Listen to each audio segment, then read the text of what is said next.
Hi, welcome to another episode of Start the Week with Wisdom. I'm your host, Bridget Burns with the University Innovation Alliance. And I'm Doug Letterman, editor and co-founder of Inside Higher Ed.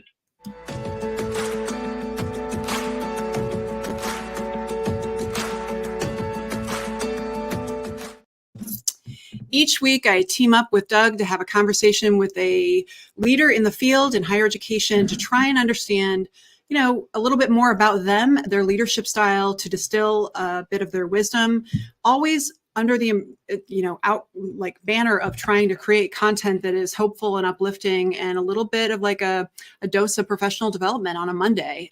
So we always try and make sure it's definitely not going to bum you out. That's our one promise. But and this today we have a leader who has fantastic insights drawn from a variety of vantage points across higher ed. So I'm really excited about this conversation. And before we get to him, we remind you that this week, as always, Weekly Wisdom is brought to you by Mainstay, which is formerly known as AdmitHub. It's a student engagement and retention platform that proves its effectiveness through random controlled trials and peer-reviewed research. It's done a lot of work over the last few years with Georgia State University, which is where it's probably been best known for. It helped reduce Georgia State's summer melt of incoming students by 21%. There's another study that shows how it improved retention, helped Georgia State hold on to 1,200 students that it probably otherwise would have lost. So check out those pieces of research and more about Mainstay at mainstay.com. And now on to this week's guest. We're joined by the new president of AASCU, which is the American Association of State Colleges and Universities, Charles Welch, Chuck Welch. He's been, as Bridget said, he's had a really interesting background. He comes most directly from president of Arkansas State University. Before that, he oversaw Henderson State University, and he's worked in the 2-year sector, the 4-year sector, within systems, at a campus, et cetera. So really diverse background, which is something that I think serves people well at a moment like this at a national group like AASCU. So welcome. Great to have you here. Thanks, Doug. Great to be with you. Appreciate it. Yeah, I was just saying that I think there are very few leaders in the field who have as much experience with the different altitudes within higher ed, of being able to think from a systems perspective, from a campus perspective, but now from a national perspective, which I think is going to be exactly the right fit in terms of experience and kind of vantage point for AASCU's next chapter. So this is, hey, I'm a big fan of having you in this role, and we're excited to hear a bit more about you. So I will just kick off by asking you to share a little bit about yourself. And, we're always selfishly interested in you as a leader. Like, tell us about your leadership style, like, and mainly, where'd you get the idea for it? Where'd you learn about leadership from? Sure. Is there person that really inspired you? Just give us who is Chuck as a leader, and why are you the leader that you are? Well, thank you, Bridget, and I appreciate the opportunity to talk about it. And you're right, I've had an incredible opportunities in my career at varying levels. My first chancellor's position was at a community college. I was 31 years old, and then I moved to a regional comprehensive university that was not within a system at 34, and then became the system head at 37, and have been there for the last 13 years. And so it really gave me a wonderful understanding of the different sectors in higher education, some of the nuances that come with being in a system, not being in a system, being directly with a board. But one of the things that was consistent across any of those sectors were, in large part, the challenges were the same. The resources, the complexities might be a little bit different, but we all dealt with a similar set of issues. I'm non-traditional in a number of fronts. Number one was from how quickly I moved into those positions, my age, the fact that I did work at all those different levels. But I'm also a first-generation college student, and certainly did not go to college intending to be in this line of work. I've joked many times in many different forums that I've yet to meet an individual who went to college saying, I'm going to be a university administrator, or I'm going to be a college administrator. I think it just happens organically. Unlike K-12, where perhaps they aspire to be a principal or superintendent. You don't typically see that in higher education. And really, my path started, I was going to go to law school, and I wanted to be a politician. And I had been president of the student body in high school, and then I became president of the student body at the University of Arkansas, my alma mater. And it was at that point when I began working very closely with the chancellor of the institution at the time, Dan Ferreter, and seeing what he did and the way that he worked. And then developed a relationship with Alan Sugg. Alan was the president of the University of Arkansas system, had previously been the president of Texas A&M Corpus Christi, good AASCU institution. And I began to watch those gentlemen and think, wow, they can have tremendous impact on students, particularly students that come from backgrounds like mine, where no one had really ever even remotely considered going to college. And I knew it was going to have a transformative effect on my life. And I wanted to see, can I help make sure that same impact is felt for other individuals? And so, when you asked about that one person, I mean, there's so many, and I mentioned two of them, but really Alan Sugg, I think, was probably the one person that I really tried to emulate and watch and learn from. He was an incredibly effective leader, but also very kind, very engaging, definitely believed in relationships. And everything came back to student success. He gave me my first opportunity when I probably didn't deserve it, being very young and green, but I mean, he believed in what was possible. And so throughout my career, I've tried to take some of those lessons about relationships. I'm a huge relationship person and believe that when you truly know individuals and try to work together and understand where they're coming from, you have a much better sense of being able to make the right decision and work together. Focusing on students, trying not to forget. It gets harder when it's been 30 years since I graduated from college to remember the struggles, remember waiting on that financial aid check, or, am I going to be able to make this payment this month? And so I want to always try to take myself back to that, put myself in the shoes of the students that are facing a lot of those hardships and challenges, and remember that, we're there to serve them and we're there to try to help them be successful. So I'm a big believer in partnerships and collaboration, and just always trying to do the right thing. And I know that sounds very general and maybe cliche, but I think everything else builds off of that. And if you start with that sort of general mentality, I think you're able to be successful ultimately.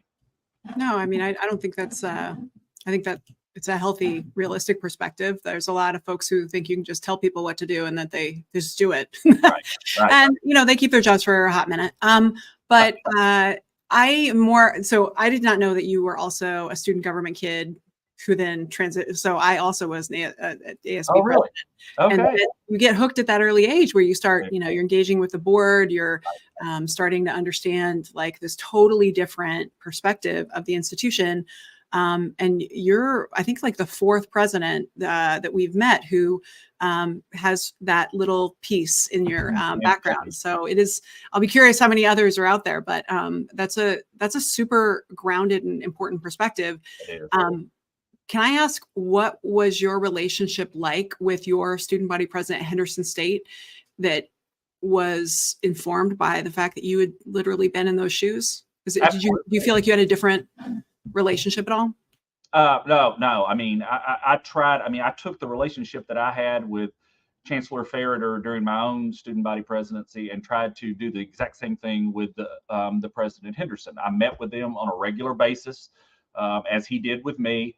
And I promised myself and them that my initial answer to anything they brought forward wouldn't be no. That I would, really try to give them a chance to sell me on why it was important, or to talk to me about, this is really important to students, and try to realize that they, even though I was, closer in age maybe than some other presidents, I mean, I still didn't have the perspective they did. And I really needed to have some faith and believe in them. And I wasn't always able to say yes to everything, obviously, but then I could talk to them about, here's why it's not possible. And that was another one of those leadership things. It's not just saying no.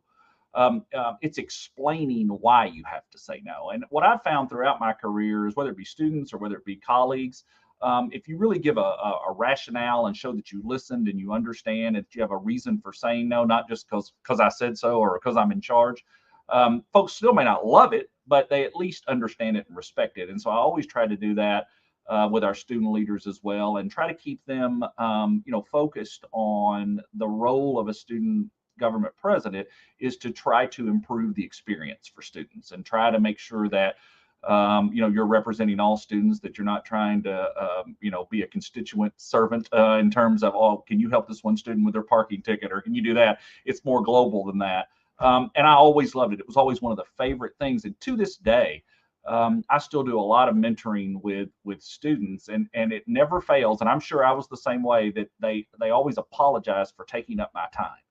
And I always tell them that is my absolute favorite part of the day, because I'm not sitting here today had those individuals not invested in me, and I want to give that back to them and help them. And it makes me feel good to know that we've got that next generation of leaders that aspire to higher education administration. That's great. I'm interested in how you go about keep bringing people along. And I'm thinking of students. I'm also thinking of faculty groups and faculty bodies. When when the answer can't be yes a lot, like and I think from a financial standpoint, we're sort of clearly entering a period, or we're in a period where there's probably going to be more difficult conversations than fun ones. Right. And so your approach of not saying no, or out of the gate at least, is admirable. But I'm curious what you've learned about. I mean, I look at the state of administrative faculty relations as kind of pretty vexed right now. It's an exaggerate, or it's a blanket statement that obviously isn't true across the board. Understood. But how do you think about leading institutions, obviously, and now you're leading leaders of institutions, Right. but at a time when at a challenging time, and how do you think about that? Whether the job is different, or how you go about doing it? So I mean, obviously the job has changed, the issues have changed, the severity of some of the issues have changed, the financial challenges have always been. You could go back to the start of my career when you asked someone what's the biggest challenge, it was finances. But I definitely think today it's much more complex and really is the top challenge. But I don't think the way you address it has changed at all. I mean, I have long said that when I hire anyone, the number one thing I'm most interested in are their interpersonal communication skills.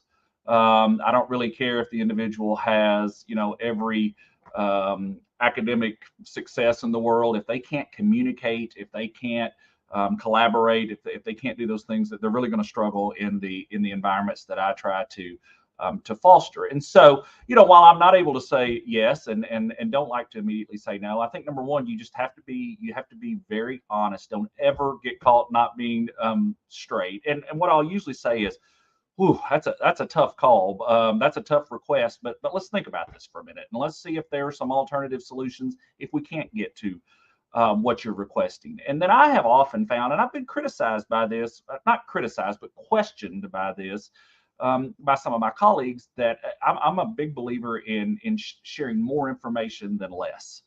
And they'll say, well, you don't need to be telling all those things. And what I have found is if folks realize that you're trying to give them as much information as you possibly can, if you're being upfront with them, it helps, I think, when you get to that ultimate point. I'll never forget, we had a very, very difficult situation in one of my prior presidencies, and I called it was at Henderson. I mean, I'll tell you, this was back 15 years ago, and I called in the entire faculty and for a forum that anybody could come, and we sat down and I walked them through the situation that we were facing. And it was lengthy. I definitely got in the weeds, made it, and really discussed it. And when it was over, I had multiple faculty members say to me effectively the same thing, and that was, I have a deeper appreciation for the way you have to look at it now that I never understood before. I didn't totally follow and understand everything that you said, but I appreciated you valuing me enough to have that conversation with me. And although we may still not agree, and I still may be critical, I'm appreciative that I'm a part of the conversation. And so I think, you're never going to find unanimity. There's obviously some folks that are never going to be satisfied regardless of what you do. But I think the way that you move that along is you have constant communication. You're approachable. You try to keep it real, I guess, with individuals, and not kill them with a bunch of higher ed speak or something like that, and just really talk about, look, this is why, and this is what I have to consider, and X, Y, and Z. And I think it helps. Again, it doesn't always create everybody being happy or taking away some of the negativity, but I think it definitely makes it easier when everybody feels like they're engaged, a part of it, and that they're being listened to. Yeah, I definitely, that resonates for me, because I'm thinking about conversations with, especially like adjunct faculty or folks who have a very specific point of view, and it feels like they have been communicating about that experience that they have, and nobody's listening, because no one will explain the backstory, which is, what I often am sharing is, listen, there are no good choices. I've never met a president who's spending time deciding what frosting flavor. They would love an easy decision. There are only hard choices, and there are only like raise tuition or fire people. Like, that's it. So it's either harm students or, there's not any easy decisions. But I also feel like that nuance and really explaining the context is part of what's missing in this sector. It's the reason why there's so much of a kind of an internal segmentation, polarization, faculty versus staff versus student versus administrator versus president versus board.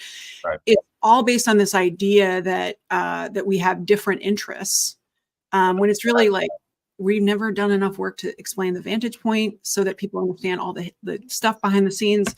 I just think that's, we're all the same team, and the public, what they're seeing, it's not helpful to see all that, like the different voices and that polarization, I think. So Bridget, I'll say to your point, I think you're exactly right. I mean, we all have the same interests. We just look at it through a different lens.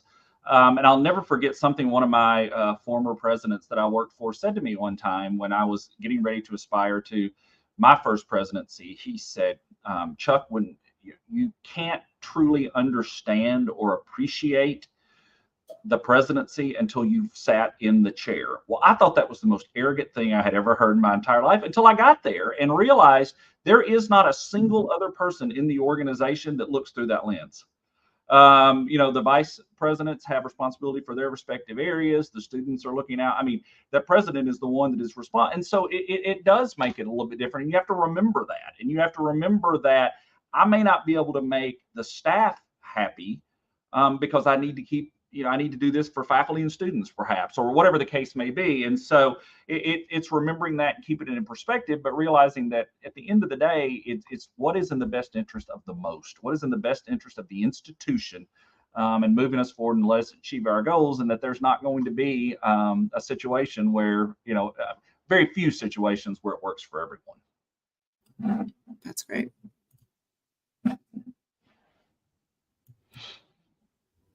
Go ahead, Bridget. I'm sorry. I thought you were going. Oh, that's, no, I would, so I would shift to a little bit back to you. I'm curious, I'm sure that given the length of your career, and especially getting into those kinds of roles at such a young age, you've seen some stuff. And I am just curious about the hardest experience or hardest chapter for you as a leader, and what you learned from it. I'm sure you can't tell everything, but sure.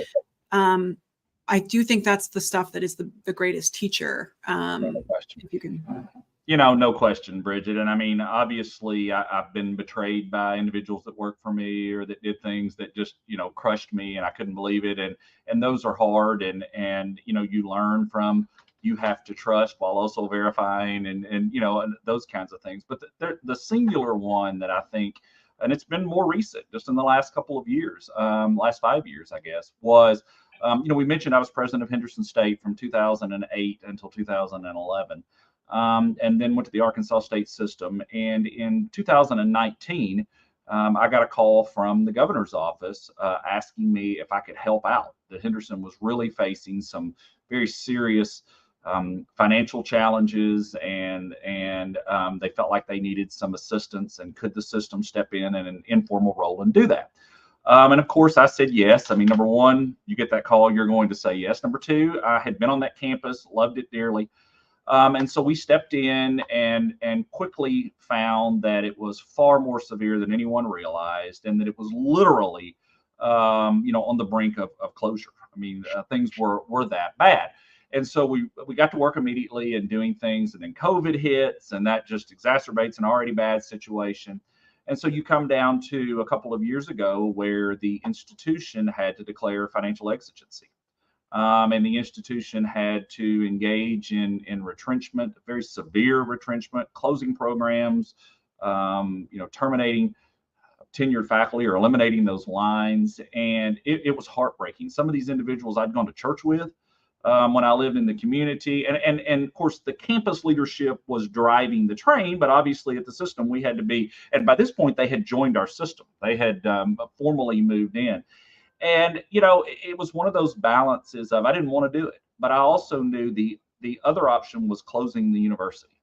And I lost some friendships over it. I mean, there were individuals who were very angry with me that felt like, I didn't stand up for them, or that there were other alternatives we just were unwilling to explore, which simply wasn't the case. But what I learned from it was that, you have to, I mean, that university plays a critical role in that part of the state. And if not for that institution, many of those students aren't going to have a chance to go to college. And I knew that, the beating that I took on social media, or the friendships that I lost, or some of the things that my family read that people said, at the end of the day was worth it if that meant we could keep that university open, we could continue to provide those opportunities for students, and that we could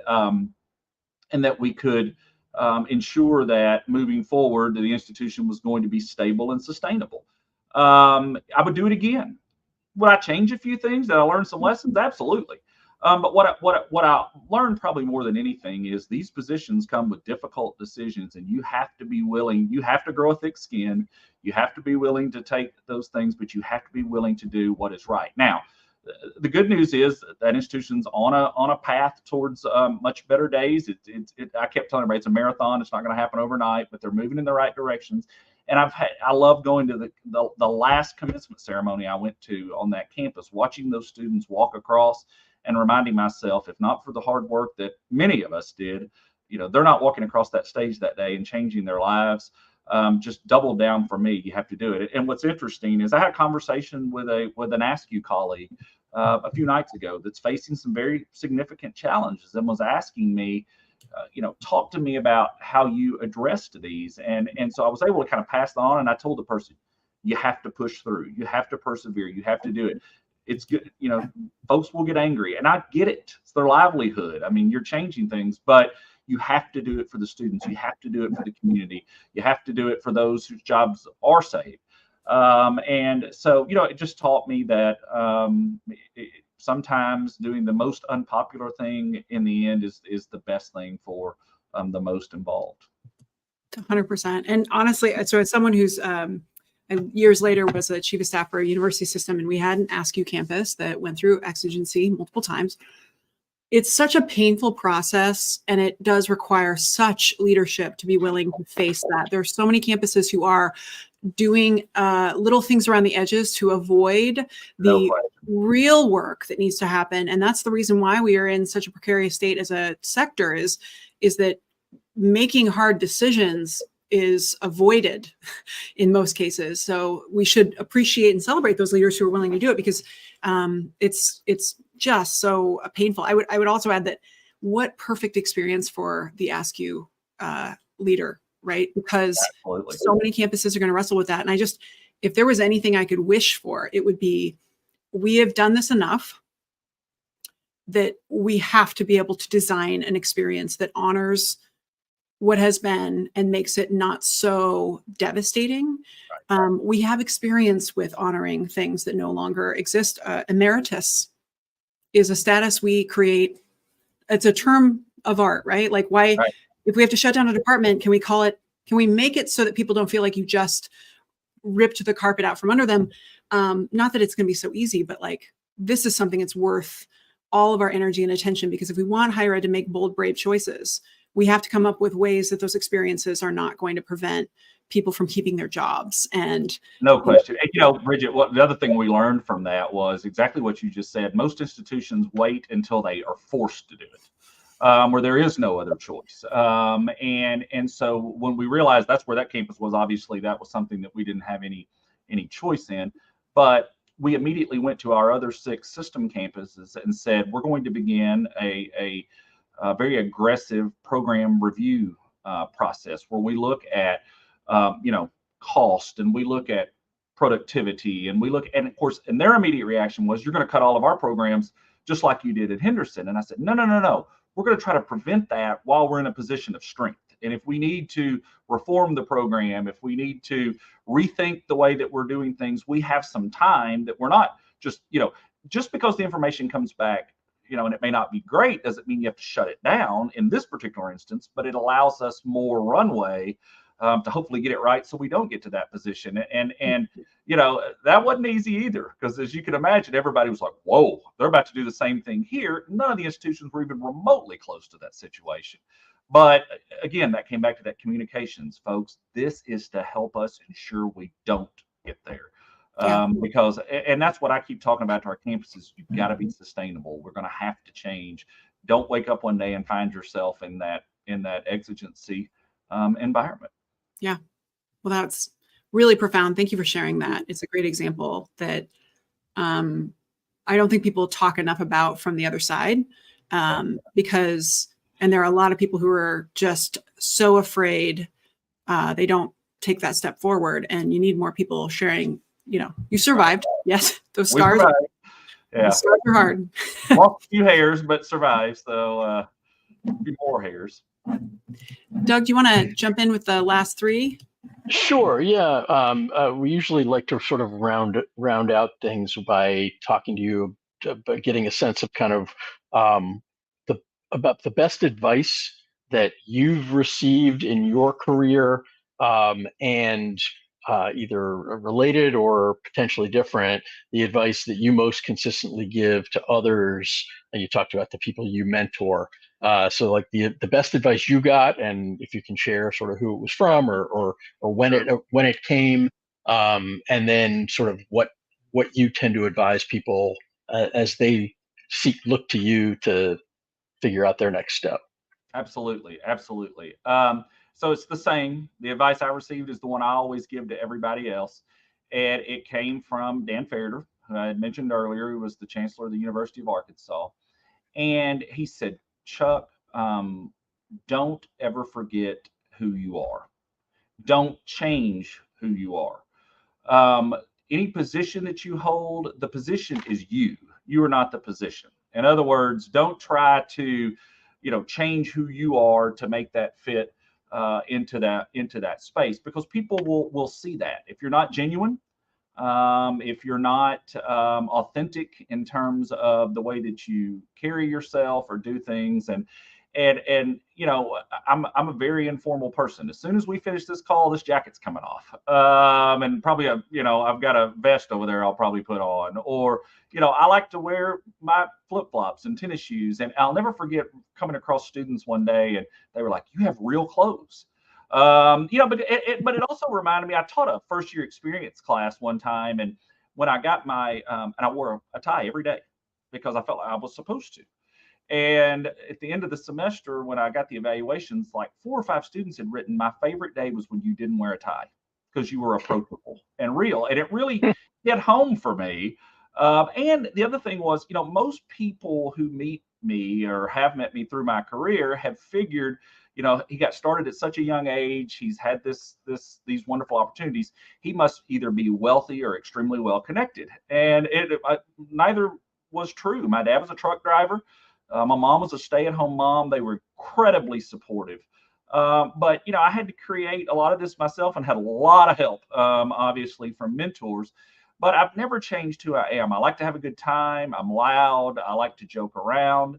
And so about, I don't know, 4 or 5 years ago, ironically, I got a letter from Dan Ferreter, and it said, I'm very proud of you. You've done a lot of great things. And he said, I'll be honest with you, there was a time when you were a student leader that I wasn't sure you would be able to make it here because you didn't take yourself seriously enough. He said, what I've seen through the years, though, is that's the one thing that has helped you the most, is that people feel like, I'm approachable or I'm different. There's always been a running joke at Arkansas when they would call the presidents of the different campuses up to the table to testify at legislative hearings. They would say, well, we're glad to have Dr. Burns. We're glad to have Dr. Letterman. We're glad to have Chuck. It was always Chuck. And I've prided myself on that. I mean, because, it was about, I built those relationships. They felt comfortable. That's who I am. And so that's what I tell people. Don't come into the presidency and try to, be something that you're not. Be yourself. That's what got you there. People will relate to that better. They'll see the authenticity. They'll want to follow you and support you. And you'll have much greater success. And, if folks want to criticize me for that, so be it. But it's my other joke is that if you see me in a tie, it's probably going to be because I'm testifying or I'm in a coffin. Because otherwise I'm just not wearing one. I mean, that's just not my thing. Although, Bridget, I did wear one Monday. Now, I wore it with a quarter zip, but I'm still trying to feel things out a little bit. But then, that's who I am. Well, maybe you just start being the guy who's going to bring back bolo ties for the president. Oh, no. Hey, I know my limitations and what I can and can't pull off, and I can't pull off a bow tie either. So unfortunately, neither of those will happen. I always like to play the game of when you see somebody like who dresses a little different at work, all of a sudden when you're like, are they going to court or a job interview? Court or a job interview, which Exactly. is right. Exactly. Well, this is wonderful. The last question I want to ask is if there is a leadership book that has been valuable to you that you find yourself most often recommending. Our audience is they're interested in they always like to read these books and see what has helped you. Sure. So I'm going to have an entirely different answer. And I've read, the books that are most frequently cited, but I'm a huge believer in learning from history and experience. And I love to read nonfiction autobiographies or biographies or from individuals who have walked that walk. I think you can learn so much from those books. I'll never forget a book this is a political book, but it was called, I'm pretty sure the name of it is The Last Republicans. And it was about George H.W. Bush and George W. Bush. And it gave you an entirely different perspective of those two men and where they came from and what sort of drove their thinking and their policies. I've read all of the Lyndon Johnson books, because not all of them, but a lot of the most famous Lyndon Johnson books, because he was a master at, getting things done at times when you shouldn't think he should be able to do that. But then you also see the vulnerabilities that they had, where they admit those mistakes. And so I would encourage folks, leadership books are great, but I would encourage folks too, to read those books about people that they don't necessarily have to be people that you completely admire. I don't admire everything Lyndon Johnson did, but I am fascinated by how a Southerner from Texas was able to get civil rights passed.